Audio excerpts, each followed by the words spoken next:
Buenos días, profesor y compañeros. En esta ocasión vamos a presentarles nuestra exposición acerca de la línea del tiempo del tema los filósofos de la edad antigua, media y moderna.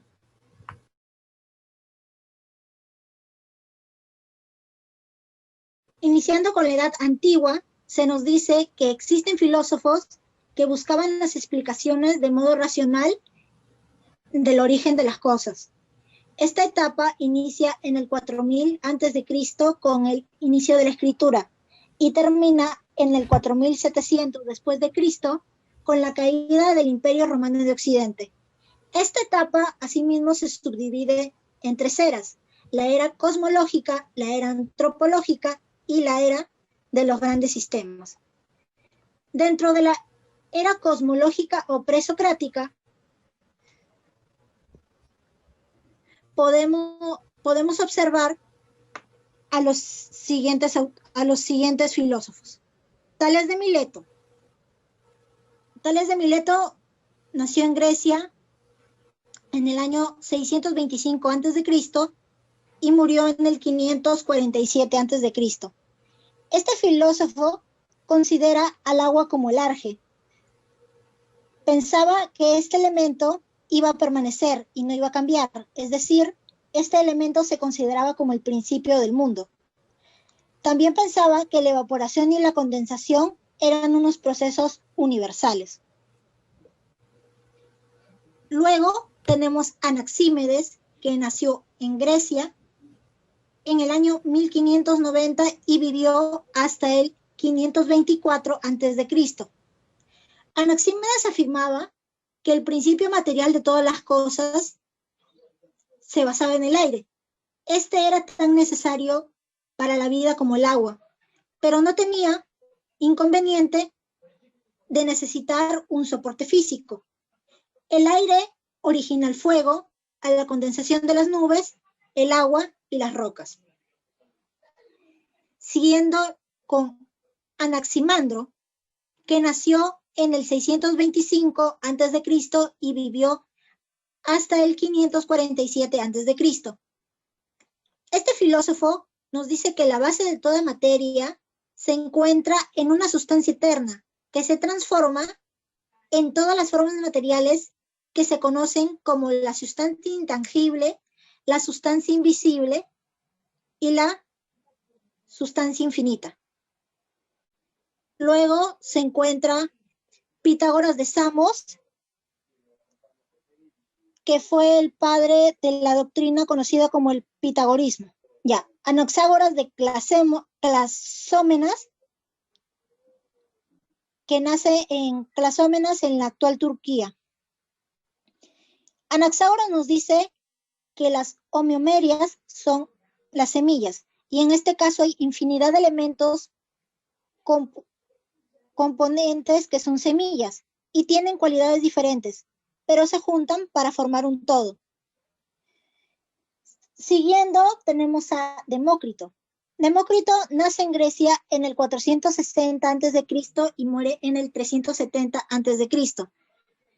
Nos dice que este filósofo reconoce a los átomos como la sustancia principal que compone el universo.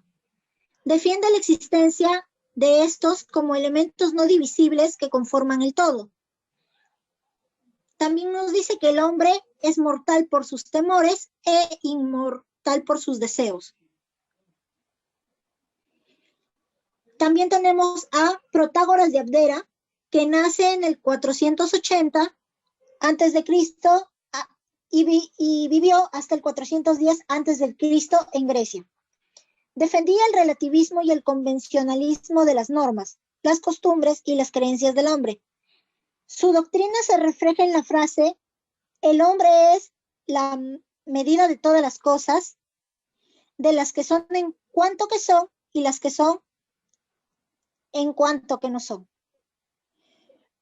Luego está el filósofo Georgias de Leontini, que nace en Leóntido, Sicilia, en el año 483 a.C. y vivió hasta el 300 75 a.C. Este nos explica que nada existe. Esto basado en la creencia del nihilismo del ser, que es de naturaleza ontológica, que aunque existiera, no se le podría conocer, pero también nos habla del nihilismo del pensar, que es el nociológico, que nos dice que si pudiéramos conocer algo, no lo podríamos comunicar a los demás. Luego nos encontramos con Axágoras de Clasomena, que nació en la ciudad dentro de la era antropológica. Podemos citar a Sócrates. Sócrates fue un filósofo que nació en Grecia en el año 470 a.C. y vivió hasta el 399 a.C. Los métodos de Sócrates consisten en la mayéutica, que se basa en encontrar en la verdad interna de cada individuo y ser revelado, y el método de la ironía o el método socrático, que consiste en realizar preguntas abiertas que tengan la misión de generar otras preguntas, con el fin de que hasta que el individuo se dé cuenta de su error en base al uso de la ironía. Dentro de la era de los grandes sistemas podemos tener a dos grandes importantes filósofos. Platón, que nació en Grecia en el año 427 a.C. hasta el 347 a.C. Este nos habla sobre que la realidad está dividida en dos. Nos habla de la existencia del mundo de las ideas, que este se logra con ciertos conocimientos unido con la razón.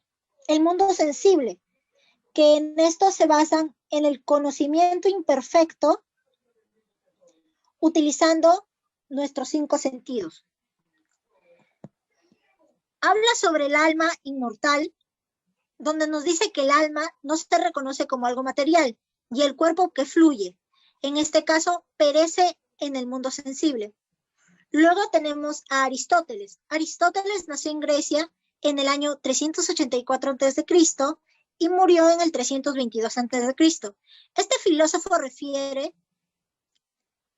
una distancia entre las posiciones idealistas para basarse en un pensamiento de carácter naturalista y realista. Considera que las ideas o conceptos universales no deben separarse de las cosas, sino que se van a inmiscuir en ellas como principios formantes de la materia, basados en el alma, el cuerpo y la razón.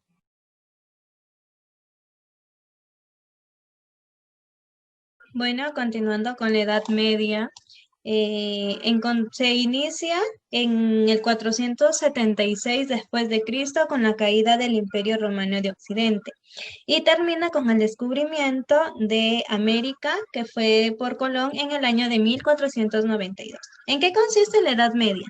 Se dice que gira en torno a las características y atributos del alma, caracterizándose por la influencia de la filosofía, ya sea platónica y aristotélica, y la extensión progresiva del cristianismo a todas las esferas de la sociedad.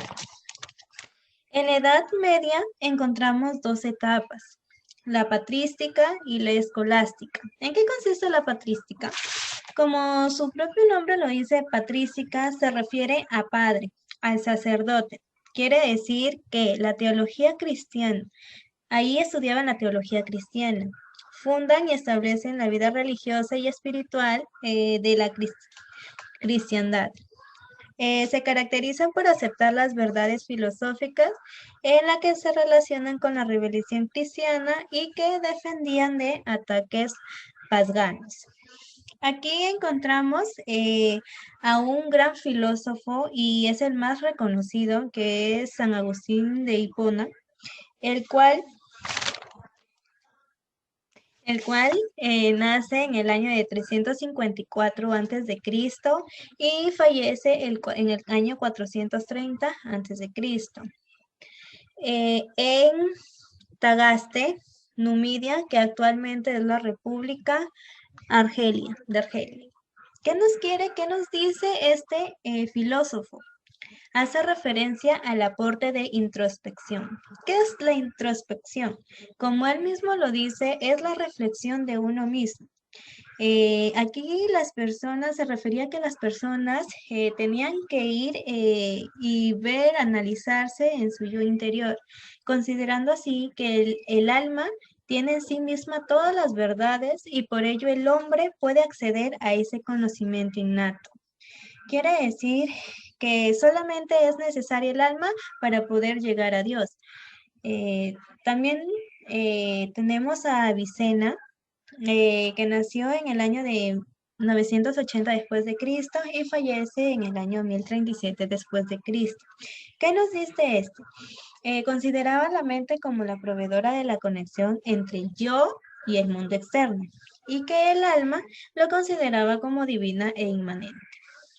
También encontramos la era escolástica. ¿Qué significa escolástica? Hace referencia al escola, que significa la escuela. Y entonces, aquí se usaba para designar el saber cultivado en las escuelas medievales y que eran enseñadas por un maestro.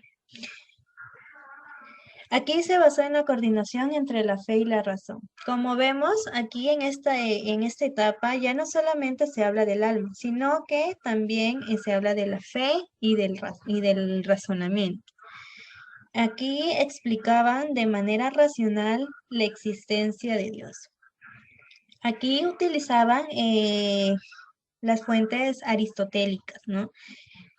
Aquí encontramos al personaje de Anselmo de Canterbury, que nace en 1033 en Italia y muere el 21 de abril de 1109 en Canterbury. De ahí que a él Anselmo le dicen Canterbury por el lugar de fallecimiento, que queda en el Reino Unido. Él fue teólogo y filósofo escolástico, ¿ya ves? Entonces, ¿qué nos dice Anselmo? Anselmo consideró que no anteponer la fe era presunción, pero sin embargo, no apelar a la razón era negligencia. Entonces, esto lo debatió por mucho tiempo durante su vida sobre la relación entre la fe y la razón. También encontramos a Averroes, que nace en 1126 después de Cristo y muere en 1198 después de Cristo. Este también es uno de los filósofos importantes en esta filosofía, ya que él aportó de gran forma en el pensamiento humano y cómo se formulan todas las verdades universales. Como les dije, en esta etapa se ve lo que es lo aristotélico, por lo cual Averroes analizó esta obra de Aristóteles y contribuyó a definir cuáles eran las diferencias entre conocimiento propiamente humano y cuál era el conocimiento del propio Dios. También tenemos a Roger Bacon, gran filósofo, que fue él el que aportó mucho más. Él nace en 1214 después de Cristo y muere en 1292 después de Cristo. ¿Qué es lo que hizo Roger? Roger impulsó al método científico, un gran aporte para que la psicología se vuelva ciencia. Defendió el método de conocimiento basado en la experimentación y en la matemática. Bacon entendía que el fin de todas las cosas, de todas las ciencias, estriba en aumentar el poder sobre el hombre en la naturaleza. Y no menos importante tenemos a Tomás de Aquino, el cual es un personaje que también es relevante en esta Edad Media. Nace en 1225 después de Cristo y muere en 1274 después de Cristo. Este filósofo consideraba que la razón humana era muy limitada, ya que por sí, para poder lograr algún día conocer a Dios. Trató de demostrar la existencia de Dios mediante un sistema en el que hablaba de 5 vías. Él creó 5 vías, ¿no? El cual iba demostrando la existencia de Dios, de dónde provenía Dios. Asimismo, afirma que el alma es también una sustancia que por tanto puede existir sin el cuerpo. Él refiere que no es necesariamente el cuerpo tiene que estar junto con el alma para que puedan alcanzar a Dios. No, sino que que para él solamente le bastaba el alma.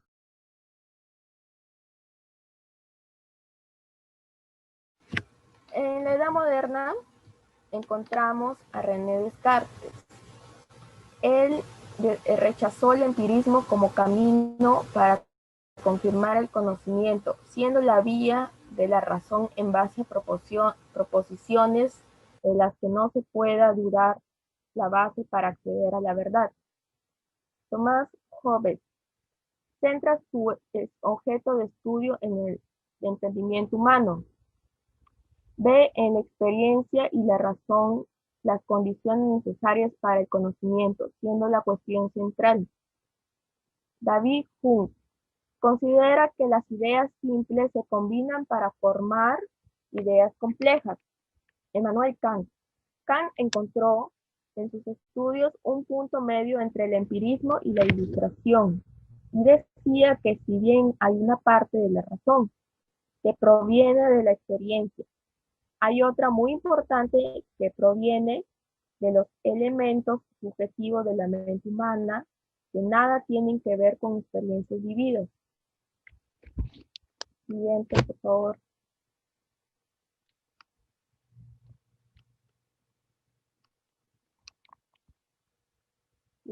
Ya. John Locke, en su pensamiento filosófico e empírico, defendía la idea de que todo nuestro conocimiento proviene de la experiencia. Decía que no había nada innato en nosotros. Denis Diderot, debido a sus críticas hacia la religión, sufrió represalias y persecuciones. Según Diderot, Dios no existía, por tanto ninguna identidad influía en la moral del hombre. Baruch Spinoza tuvo una influencia de Descartes, pero a diferencia de este, consideraba solo la existencia de Dios en la naturaleza.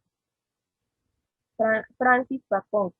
Según Bacon, la verdad solo se puede alcanzar a través de hechos empíricos. Y bueno, a Nicolás Vallebranche, su pensamiento se nutrió de las ideas de Descartes y de San Agustín, y a partir de eso creó su propia doctrina personal llamada ocasionalismo, según la cual Dios es la única doctrina verdadera.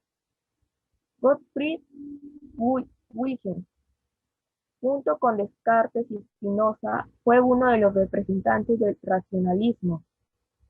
Entre sus más grandes logros estuvo el descubrimiento del cálculo infinitesimal y del sistema binario. George Wilhelm ideó un sistema de entendimiento de las cosas llamada dialéctica. Luego destacó una segunda fase en la que se analiza de manera subjetiva el ser, más allá de su simple aparición física. Gracias. Bueno, yo les voy a dar unas pequeñas conclusiones de lo que es la edad antigua, la edad media y la edad moderna. En la edad antigua se dice que se basa en el periodo de la invención de la escritura. Aquí se desarrolla las religiones, en la cual la mayoría eran politeístas. Tenemos también lo que es la edad media, en la cual se basa la razón y la fe. Tenemos lo que es la edad moderna, en la cual la mayoría aquí se basa en lo que es la ciencia. Bueno, como hemos podido escuchar a mis compañeras en la exposición, nos podemos dar cuenta que influyen diferentes filósofos importantes, cada uno dando su concepto en cada una de las etapas. Y nos podemos dar cuenta que también influye bastante en la psicología. Bueno, eso sería todo en nuestra exposición. Espero que haya sido de su agrado y entendible. Muchas gracias.